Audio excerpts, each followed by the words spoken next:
Magluluto tayo ng adobong pinatuyo. Sarap yan. Yan, magpapalit tayo ng kawali sa mantika. At tayo maglalagay ng isang buong sibuyas na tinadtad natin. Pag nagisa natin yung maigi yung sibuyas, isunod natin yung bawang. Bali, golden brown lang natin yan. Para lumabas yung talagang lasa ng sibuyas saka bawang. Sa pag yung ganyan na, lagay mo na yung 1 kilong manok. Saka natin i-mikos-mikos para mawala yung lansa niya. Kasi malansa rin kasi ang manok. Pag hindi rin tama yung pagkaluto mo, malansa. Ganyan-ganyan lang. Pag nag-brown na konti yung manok, lagay na yung soy. Siyempre, patutuyan din natin yan. Saka natin lalagyan ng yan. Siyempre, hindi maiiwan ng yan. Bitchin.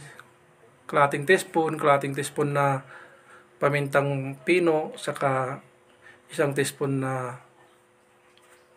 brown sugar, pampalinamnam. Siyempre, pag ganyan na medyo natuyuan na, lagay natin yung suka. Hayaan muna natin yan. Pag kumulo na, saka natin alo-aluin. Yan, dahil nagtututong na siya, siyempre kailangan na natin yung tubigan yan para lumambot, saka lumabas yung mantika niya, saka maluto maigi. Lalagyan lang natin ng 1 bowl na tubig yan. Saka natin hahayahan hanggang matuyo. Ganyan lang kabilis. Kapag kulong-kulo na, siyempre lalagyan natin ng gulay yan. Lalagyan natin ng patatas, ang gulay ng adobo.